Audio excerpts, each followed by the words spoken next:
है और जीवेगा उसे जीव कहते हैं। तो 10 प्राणों से जीता था, ये लक्षण किस में घटित होगा? सिद्ध भगवान में। वे पहले इन 10 प्राणों से जी रहे थे, अब शरीर का अभाव हो जाने से 10 प्राण तो नहीं है, निकल परमात्मा है ना। ज्ञान शरीरी त्रिवद कर्मल वर्जित सिद्ध महंता, उनका ज्ञान ही शरीर है। ज्ञान शरीरी त्रिविध कर्ममल वर्जित सिद्ध महंता। त्रिविध कर्ममल वर्जित सिद्ध महंता।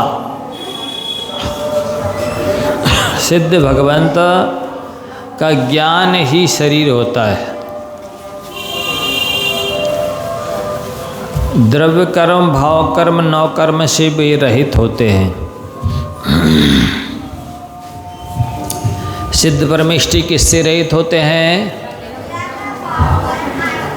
द्रव्य कर्म, भाव कर्म, नौ कर्म। द्रव्य कर्म में ज्ञानावरण आदि 8 कर्म आते हैं। कितने आते? ज्ञानावरण, दर्शनावरण, वेदनीय, मोहिनीय, आयु, नाम, गोत्र, अंतरायण, इनको बोलते द्रव्य कर्म। भाव कर्म किसे बोलते हैं? राग, द्वेष, क्रोध, मान, माया, लोभ, घृणा, ईर्षा, नफरत, बैर, विरोध इत्यादि जो विभाव हैं वो सब भाव कर्म है।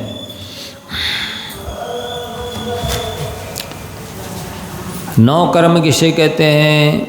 इस शरीर को आदि लेकर के आत्मा के कल्याण में, आत्मा की सुख शांति में जो जो बाधक हैं वे सब नौ कर्म हैं। याद रहेगा,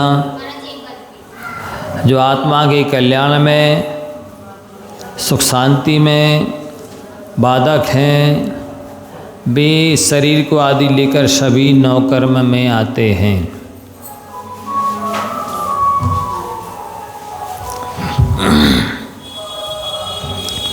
तो सिद्ध परमेष्टि इन द्रव्य कर्म, भाव कर्म, नौ कर्म तीनों से रहित होते हैं।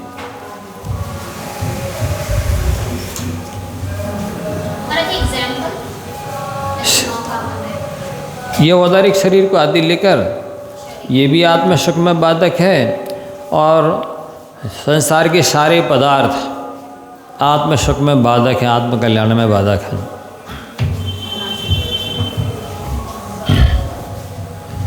तो सिद्ध परमेष्टि 10 प्राणों से पहले जीते थे और 10 प्राणों से जो जी रहे हैं वो कौन है? मनुष्य, पंचेंद्रीय पशु, देव, नारकी। 10 और जो 10 प्राणों से जिएंगे वो कौन है? जिन्होंने अभी पुराना शरीर छोड़ दिया है, नए शरीर को लेने के लिए जा रहा है, जो आत्मा अभी रास्ते में है, उस रास्ते को विग्रह गति बोलते हैं। कहाँ पर हैं? विग्रह गति में हैं, उन्हें क्या बोलते हैं? हाँ, तो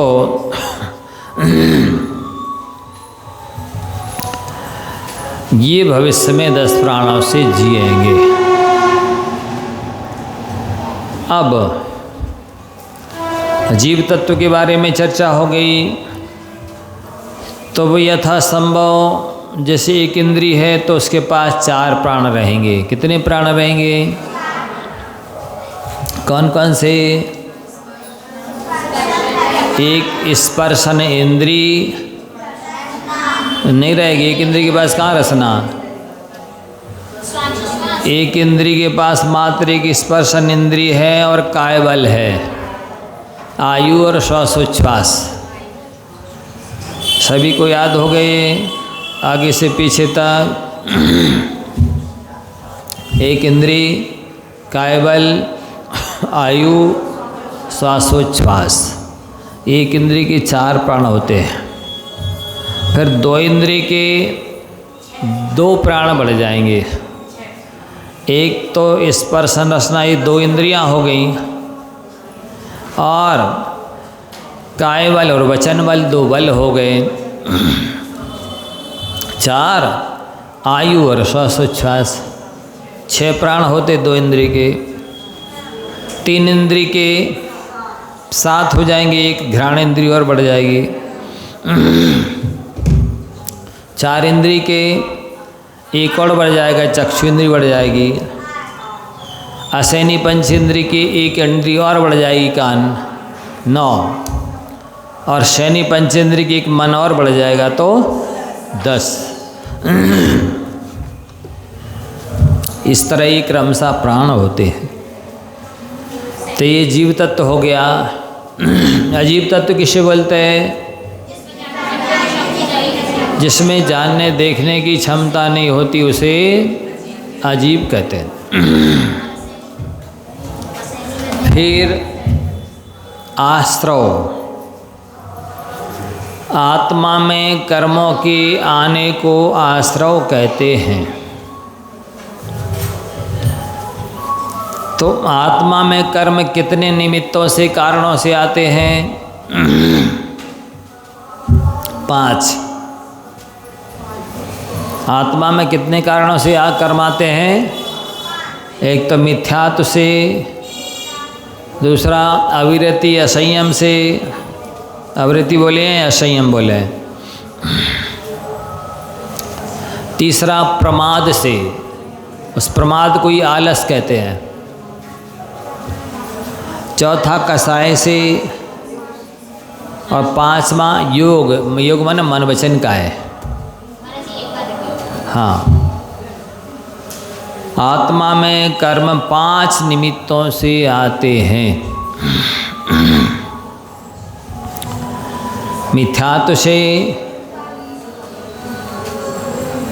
अविरति या असंयम। ठीक है, अविरति या असंयम। तीसरा प्रमाद बोलो या उसी को आलस बोलते हैं। चौथा कसाय है, और 5वां योग माने मन वचन का है। इनके माध्यम से आत्मा में कर्म आके बंध जाते, चिपक जाते हैं। इनसे अपन बचेंगे तो कर्मबंध से बच सकते हैं। फिर आत्मा में कर्म आकर के चिपक जाना, इसका नाम बंध जाने का नाम बंध है। और जिन मिथ्या दर्शन अवरति प्रमाद कषाय योग से कर्म आ रहे थे, उन कारणों को हटा देना, मन से छोड़ देना, इसका नाम संवर है। जितने अंशों में जो जो निमित्त कारण हटते जाएंगे उतना उत्तम उस संबंधी कर्मबंध रुकता जाएगा। समझ में आ रहा सबको? हाँ। चौथा कारण कसाय है। तो जैसे जैसे हम लोग क्रोध मान माया लोभ आदि कषायों को छोड़ते जाएंगे, वैसे वैसे कर्मबंध भी आना रुकता जाएगा, बंद हो जाएगा। और 5वां कारण है योग। मन वचन काय को जैसे जैसे हम लोग स्थिर करेंगे, चंचलता छोड़ेंगे, उतने उतने कर्मों का आना रुकेगा। ठीक है? तो शंबर हो गया। निर्जरा किसे कहते हैं? जैसे जैसे हम तपस्या करते हैं, अपनी इच्छाओं को रोकते हैं, वैसे वैसे कर्मों का आना रुकता है और बंधे हुए कर्म निर्जरा को प्राप्त होते, आत्मा से अलग होते, झड़ते जाते हैं। ठीक है? बंधे हुए कर्मों की निद्रा कैसे होती है? तपस्या करने से और अपनी इच्छाओं को रोकने से। मोक्ष किसे कहते हैं? आत्मा का और कर्मों का अलग अलग हो जाना, आत्मा का पूर्ण रूप से स्वतंत्र हो जाने का नाम मोक्ष है। यहाँ भी आप जितने जितने स्वतंत्र होते जाएंगे उतने उतने संसार में भी सुखी हो जाएंगे। जितने जितने स्वतंत्र होते जाएंगे उतने उतने संसार में भी सुखी होंगे।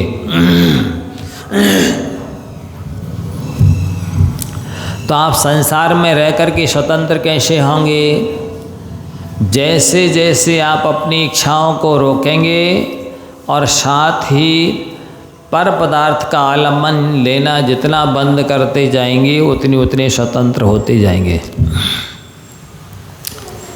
वस्त्र है, आभूषण है, भोग की सामग्री है, जितना जितना हम त्याग करते जाएंगे उतने उतने हम सुखी होते चले जाएंगे। संसारी प्राणी की धारणा मान्यता क्या है कि हम जितना ग्रहण कर लेंगे उतने सुखी हो जाएंगे। लेकिन शास्त्र क्या बोलते हैं? जितना त्याग कर दोगे उतने सुखी हो जाओगे। जैसे प्रैक्टिकल में आप देखेंगे, मुनि महाराज आपसे सुखी हैं कि दुखी हैं? सुखी हैं। तो हमारे पास तो कोई मोबाइल नहीं है, कोई फैसिलिटी नहीं है, कोई मीडिया नहीं है, कोई भोग की सामग्री नहीं है। बोलो, आप लोग मानने तैयार हैं कि नहीं महाराज सुखी हैं कि दुखी है? सुखी है ना? तो ये प्रैक्टिकल उदाहरण आपको दिया जा रहा ना कि जितना जितना आप छोड़ते चले जाएंगे भोग की सामग्री को उतने उतने ज़्यादा सुखी होते चले जाएंगे। तो ऐसा अपन को मानना है। अब अपन ने केवली भगवान की परिभाषा पढ़ी है कि जो घातीय कर्मों से रहित होते हैं, घातीय कर्म जानते हैं? ज्ञानावरण, दर्शनावरण, मोहिनी और अंतराय। वेदनी नहीं घातीय में आता। तो जैसे जैसे ये जब घातीय कर्म नष्ट ही हो गए, अब फिर उनके लिए कहो कि वो तो बीमार हो गए थे, दस्त लग गए भगवान को, हैं? जब मोहिनी कर्म ही नहीं है, अंतराय कर्म ही नहीं है, हैं? जिसकी वजह से व्यक्ति जीव बीमार होता है, तो क्यों दस्त लगे उनको बताओ। इसी तरह उनको भी रोज भोजन करना पड़ता है। केवली भगवान क्यों भोजन करेंगे? जिनके अंतराय कर्म का पूरे क्षय हो गया, अनंत बल जन्म से है, तो उनको भोजन करने की आवश्यकता नहीं होती है। लेकिन ऐसा जो मानते हैं वो अवर्णवाद करते हैं। केवली का अवर्णवाद करते हैं। अवर्णवाद समझते किसे कहते हैं? जिसमें जो दोष नहीं है उसमें वो दोषारोपण करना, निंदा करना, लांछन लगाना अवर्णवाद कहलाता है।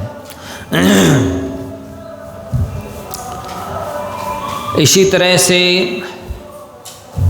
जो शास्त्र हमें सुखी होने का, स्वर्ग मोक्ष में भेजने का उपाय बताते हैं, अहिंसा और अनेकांत का वर्णन करने वाले हैं, उसमें मांस भक्षण का उपदेश क्यों होगा?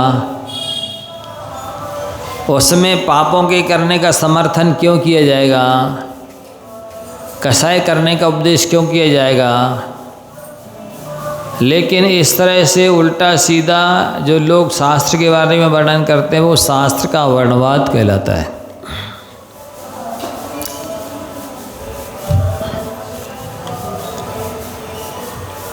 और संघ के बारे में क्या बताया था? मुनि आर्यिका श्रावक श्राविका है, उनको बोलना ये तो शूद्र हैं, नहाती नहीं है, अथवा इनसे कमाया खाया नहीं हो गया इसलिए ब्रह्मचारी बन गए या साधु बन गए, या इनकी शादी नहीं होगी ये हुई होगी इसलिए साधु बन गए। क्या कमाया खाया नहीं गया इसलिए साधु बन गए, या फिर शादी नहीं हुई होगी इसलिए साधु बन गए। इस तरह से उल्टा सीधा उनके बारे में बोलना ये संघ का वर्णवाद कहलाता है। धर्म का वर्णवाद कैसा होता है कि धर्म में अहिंसा धर्म का जो पालन करेंगे भी तो मर के असुर होंगे, अहिंसा धर्म का पालन करने से कोई लाभ नहीं है, इसमें तो कष्ट उठाने पड़ते हैं इत्यादि बोलना। देव का वर्णवाद क्या है कि देव लोग भी शराब पीते हैं, मांस खाते हैं। देवों ने मनुष्य स्त्री के साथ भोग कर लिया। अरे जिनकी कंठ से अमृत झरता है, जिनकी सैकड़ों हजारों देवांगनाएं हैं, वो मनुष्य गति का में आएंगे इस तरह का सेवन करने के लिए? ऐसा कहना देवों का वर्णवाद है। इसको बंद कर दिए। आज गिफ्ट कहाँ रखी है लोगों ने?